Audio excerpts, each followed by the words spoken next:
नमस्कार दोस्तों।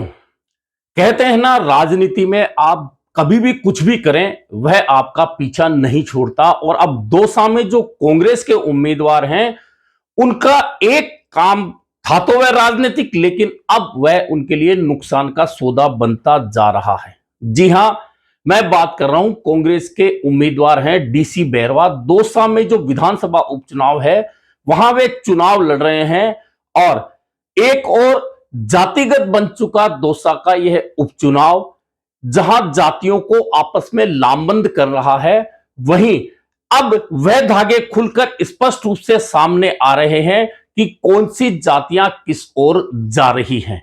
अब इस लामबंदी के बीच में कांग्रेस के जो उम्मीदवार हैं डीसी बैरवा, उन्होंने किया तो वह सब कुछ राजनीतिक घटनाक्रम के अनुरूप ही था, लेकिन अब वह बात उनके गले पड़ रही है। और अगर यह बात उन मतदाताओं तक चली गई जो एक जाति के हैं, तो यह निश्चित मानिए कि डीसी बैरवा के लिए यह नुकसान का सौदा हो सकता है। हालांकि अभी चुनाव में 4 दिन का समय बचा है, 3 दिन प्रचार का समय बचा है। और इस दौरान हर उम्मीदवार यह चाहता है कि वह हर मतदाता तक पहुंचे और उसके प्रति जो भी भाव हैं अच्छे हैं तो बहुत बढ़िया बात है। और अगर कहीं कोई गलतफहमी है तो हर उम्मीदवार यह चाहता है कि वह गलतफहमी दूर करके मतदाताओं को अपने पक्ष में लेकर आए। अब सबसे पहले बात करें कि दौसा उपचुनाव में जो परिस्थितियां बन रही है, जो जातिगत समीकरण हैं, उन समीकरणों में क्या हो रहा है। तो एक चीज तो बहुत स्पष्ट रूप से है कि दौसा की सीट भाजपा का गढ़ रही है। और यह आज से नहीं, हमेशा से रही है। लेकिन मुरारीलाल मीणा जब से दौसा चुनाव लड़ रहे हैं, तब से एक बार भाजपा के अलावा हमेशा मुरारीलाल मीणा को जीत मिली है। अब इसका मतलब आप कहेंगे कि फिर यह भाजपा का गढ़ कैसे हुआ, यह तो कांग्रेस का गढ़ हुआ। लेकिन स्पष्ट कर लीजिए कि मुरारीलाल मीणा बसपा से भी जीते और कांग्रेस से भी जीते। यानी कि व्यक्तिगत रूप से बात करें या जातिगत समीकरणों की बात करें, हमेशा मुरारीलाल मीणा के पक्ष में रहे। और यही कारण रहा कि मुरारीलाल मीणा ने लगातार चुनाव जीते और 2013 में शंकरलाल शर्मा ने भाजपा के टिकट पर चुनाव जीता। यह बहुत सीधा सा समीकरण है। अब इस समीकरण में मुरारीलाल मीणा क्यों जीत रहे थे, तो सबसे बड़ा कारण है मीणा मतदाता।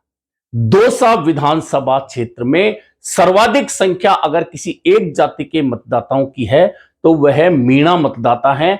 और वह अगर अपनी जाति के उम्मीदवार को सपोर्ट करते हैं तो यह प्लस पॉइंट हो जाता है मीणा उम्मीदवार के लिए। वह चाहे कांग्रेस से हो, चाहे भाजपा से हो, चाहे किसी अन्य दल से हो, चाहे निर्दलीय हो। और यही कारण है कि इसी दौसा लोकसभा की सीट जब एसटी में कन्वर्ट हो गई डिलिमिटेशन के बाद में, तो किरोड़ी लाल मीणा यहां से निर्दलीय चुनाव जीते थे। यानी कि मीणा मतदाताओं का यहां प्रभुत्व है। अब आप कहेंगे अगर मीणा मतदाताओं का प्रभुत्व है तो राजेश पायलट, रमा पायलट और सचिन पायलट यहां से क्यों जीतते रहे। तो इसका बहुत बड़ा कारण था कि पायलट परिवार के जो सारथी हुआ करते थे वे मीणा हुआ करते थे, मीणा नेता हुआ करते थे। चाहे वह प्रसादी लाल मीणा हो, चाहे वह महेंद्र मीणा हो, या बहुत सारे पंच प्रधान हो जो मीणा समाज के थे, वे राजेश पायलट से जिनके घनिष्ठ संबंध हुआ करते थे। और वही घनिष्ठ संबंध उस गुजर मीणा एकता के साथ में रहते थे और पायलट परिवार का वहां दबदबा रहा था। यह एक बहुत सामान्य सा समीकरण पुराने लोग समझते हैं। लेकिन चूंकि अब दौसा विधानसभा का उपचुनाव हो रहा है, तो सबसे पहले वह बात जो मैंने शुरुआत में कही थी कि डीसी बैरवा का एक राजनीतिक कदम था, वह उस समय के लिए सही हो सकता है, लेकिन अब उनके लिए नुकसान का सौदा बन रहा है। वह कदम यह था कि माली मतदाताओं से जब बात की गई दौसा में, तो माली मतदाताओं का कहना है कि हम अशोक गहलोत के कहने से कांग्रेस को वोट देते रहे हैं, लेकिन इस बार हम कांग्रेस को वोट नहीं करेंगे। अब क्यों नहीं करेंगे यह बात पूछी गई। कहा गया कि क्या अब अशोक गहलोत से नाराज है, क्योंकि अशोक गहलोत तो खुद आकर अपील करके गए हैं। तो उन्होंने कहा नहीं, अशोक गहलोत से कोई नाराजगी नहीं है, नाराजगी हमारी कांग्रेस कैंडिडेट से है। और नाराजगी इसलिए है कि डीसी बैरवा जो कांग्रेस कैंडिडेट हैं, उन्होंने अशोक गहलोत का पुतला जलाया था, यह माली मतदाताओं का कहना है। अब अशोक गहलोत का पुतला जलाने की घटना तत्कालीन परिस्थितियों में डीसी बैरवा के लिए सही हो सकती है। सही इसलिए हो सकती है कि आपको याद होगा जुलाई 2020 में जब सचिन पायलट अपने 18 विधायकों के साथ मानेसर चले गए थे, बार बार बुलाने पर भी जब नहीं लौटे थे, तो कांग्रेस ने उन्हें उप मुख्यमंत्री पद और प्रदेश कांग्रेस अध्यक्ष पद से हटा दिया था।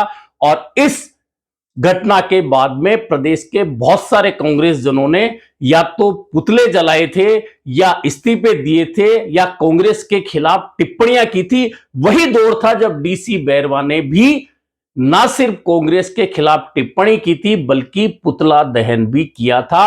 और अब वही बात माली मतदाता जो दौसा में 15,000 के ज्यादा बताए जाते हैं, उनके दिलो दिमाग में घर कर गई है। वे कह रहे हैं कि हमें कांग्रेस से समस्या नहीं है, हम डीसी बैरवा से नाराज हैं जिन्होंने अशोक गहलोत का पुतला जलाया था। अब यह बात चुनाव में बड़ी तेजी के साथ फैल रही है, और जब कह रहा हूं कि पूरा चुनाव समीकरण सिर्फ और सिर्फ जातिवाद पर है, तो फिर यहां अगर एक जाति में यह बात चली जाए कि उनके नेता का पुतला उस व्यक्ति ने जलाया था, वह अब चुनाव लड़ रहा है, तो और वह जाति अगर खिलाफत कर देती है, तो उसका बड़ा नुकसान उस उम्मीदवार और उस पार्टी के खाते में जाता है। अब यहां सामान्य वर्ग का जो मतदाता है बहुत निर्णायक स्थिति में है, खासतौर पर ब्राह्मण और वैश्य मतदाता। और ब्राह्मण का टिकट कटने पर कांग्रेस सोच रही थी कि ब्राह्मणों की नाराजगी उनके काम आएगी, लेकिन अब ब्राह्मण मतदाता कह रहे हैं कि भले ही ब्राह्मण का टिकट कट गया हो, लेकिन पार्टी ने लगातार, भाजपा ने लगातार यहां ब्राह्मण को टिकट दिया है, और ब्राह्मण जीत नहीं पाया, तो अब पार्टी ने समीकरण बिठाया है, क्योंकि यहां से मीणा जीत सकता है। ऐसे में ब्राह्मण मतदाता भाजपा से नाराज नहीं है, यह ब्राह्मण समाज के लोगों का कहना है। अब यह जो समीकरण बन रहा है, अंत में जाकर वोटों में कितना तब्दील होगा यह अलग बात है, लेकिन एक बहुत बड़ी बात जो कही एक मतदाता ने, वह यह कही कि यहां मीणा जो समाज है वह 65,000 से ज्यादा है, लेकिन जब वह पोलिंग करने जाता है तो वह 120% पोलिंग करता है, यानी कि उनके पोलिंग बूथ पर जो अन्य वोट होते हैं वह भी मीणा समाज अपने पक्ष में कर लेता है। यानी कि जो 65,000 का आंकड़ा है वह 80,000 पर मीणा समाज पहुंचा देता है, यह स्थानीय लोगों का कहना है। अब अगर ऐसा होता है तो एक माइलेज मिल जाती है भाजपा के उम्मीदवार को। और ऐसा नहीं है कि कांग्रेस के उम्मीदवार के साथ वोटर नहीं है, क्योंकि एससी को इस बार मौका मिला है, तो एससी बड़ी संख्या में कांग्रेस के साथ नजर आ रही है, जो हमेशा भी रहती आई थी। मुरारी लाल मीणा को भी वोट देती रही है। गुर्जर भी हैं जो कांग्रेस को वोट देते रहे हैं, फिर साथ दिख रहे हैं। वहीं मुस्लिम मतदाता भी हैं जो कांग्रेस के साथ दिख रहे हैं। लेकिन जो जातिगत समीकरण बना हुआ है, उसमें एक बात और निखर कर आ रही है, जो लोग चर्चा के दौरान स्पष्ट रूप से बोल रहे हैं। जब उनसे यह सवाल किया गया कि आप किस नेता को ज्यादा पसंद करते हैं, सचिन पायलट या किरोड़ी लाल मीणा को, तो बहुत स्पष्ट रूप से कहते हैं कि सचिन पायलट और पायलट परिवार जब दौसा में था तो हम लोग हमेशा उन्हें वोट देते रहे हैं, लेकिन अब किरोड़ी लाल मीणा को हम इसलिए पसंद करते हैं क्योंकि वे 24 घंटे हमारे साथ रहते हैं। और शंभू पुजारी का मामला ब्राह्मण समाज याद करते हुए कहता है कि जब शंभू पुजारी का घटनाक्रम हुआ था तो किरोड़ी लाल मीणा मुआवजा दिलाने के लिए पूरा संघर्ष कर रहे थे। जयपुर से और दौसा तक लगातार किरोड़ी लाल मीणा ने संघर्ष किया था। अब यह बात भी मतदाता स्पष्ट रूप से बोल रहे हैं और कह रहे हैं कि किरोड़ी लाल मीणा हमारे साथ हमेशा हर घटनाक्रम में जुड़े रहते हैं, इसलिए हमें ऐसे दबंग नेता की जरूरत है। और चूंकि भाजपा के उम्मीदवार जगमोहन मीणा है जो किरोड़ी लाल मीणा के भाई हैं, तो इसका कहीं ना कहीं फायदा किरोड़ी लाल मीणा के भाई को मिलता दिख रहा है। सचिन पायलट को लेकर कहते हैं कि सचिन पायलट आए थे और माहौल भी बना गए, लेकिन वोट तब्दील होंगे ऐसी संभावना बहुत कम है। हालांकि दौसा के लोग कहते हैं कि गुर्जर समाज के लोग सचिन पायलट से जुड़े हुए हैं, तो निश्चित तौर पर गुर्जर समाज के बहुत से लोग कांग्रेस को वोट करेंगे, लेकिन तमाम गुर्जर कांग्रेस को वोट करेंगे इसकी संभावनाएं स्थानीय जनता कम जता रही है।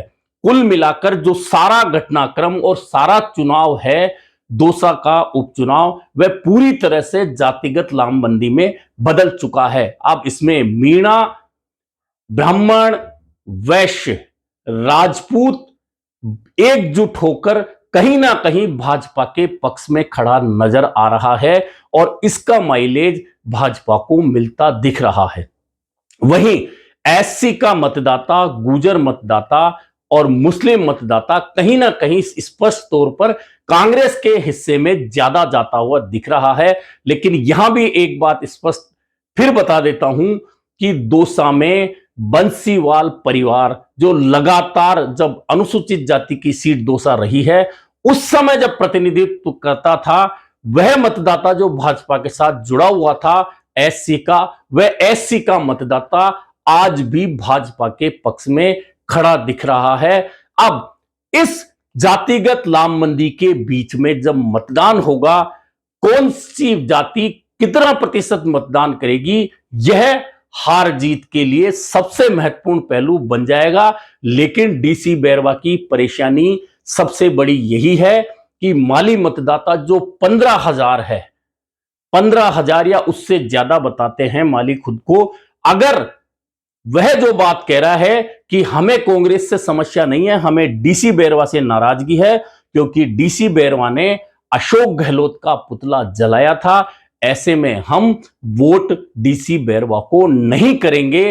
अब अगर यह बात सारे माली मतदाता एकजुट होकर कह रहे हैं तो कहीं ना कहीं यह समस्या कांग्रेस के लिए बड़ी हो सकती है, क्योंकि अब इतना समय नहीं है कि कांग्रेस उन एक एक वोटरों में माली समाज में जाकर उन्हें इस बात को समझा सके। और चूंकि अशोक गहलोत अपना दौरा करके जा चुके और अशोक गहलोत ने अपील कांग्रेस के पक्ष में की क्योंकि कांग्रेस के नेता हैं, लेकिन वे माली समाज के एक एक मतदाता को इस बात को समझा पाए, यह भी संभव नहीं लगता। कुल मिलाकर जातिगत लामबंदी में फंसा दौसा का उपचुनाव आज किसी भी स्थिति में आप देख सकते हैं कि कहीं ना कहीं भाजपा के लिए एक फ्रंट सीट पर उनकी स्थिति को बता रहा है। वहीं कांग्रेस संघर्ष में जरूर फंसी है, लेकिन इस संघर्ष में क्या अन्य जातियां उनके साथ जुड़ पाएंगी? क्या ग्रामीण वह एससी का मतदाता जो मीणा समाज के साथ गांव में रहता है, क्या मीणा समाज के खिलाफ जाकर कांग्रेस के पक्ष में वोट कर पाएगा? और क्या ओबीसी की वे जातियां जो हमेशा से भाजपा के पक्ष में रही हैं, क्या वे टूटकर कांग्रेस में आ सकती हैं, जिसकी संभावनाएं बहुत कम जताई जा रही हैं? कुल मिलाकर दौसा विधानसभा का उपचुनाव जातिगत समीकरणों में उलझकर कहीं ना कहीं आज की तारीख में भाजपा को आगे दिखा रहा है। हालांकि अभी 3 दिन का समय प्रचार में बचा है और उसके बाद मतदान होना है 13 तारीख को। उस दिन तक कौन सी पार्टी उस माइक्रो मैनेजमेंट के जरिए वोट दिलाने में सफल होगी अपने वोटरों को, वही जीत दर्ज करेगी। और आपको अच्छी तरह पता है कि इस मामले में कांग्रेस कभी भी सफल नहीं हो पाती, क्योंकि कांग्रेस के पास बूथ लेवल पर कभी भी अच्छी टीमें नहीं रही हैं और इसी का फायदा भाजपा को हमेशा मिलता रहा है। अभी के लिए इतना ही, फिर मिलेंगे नए मुद्दे पर चर्चा के साथ।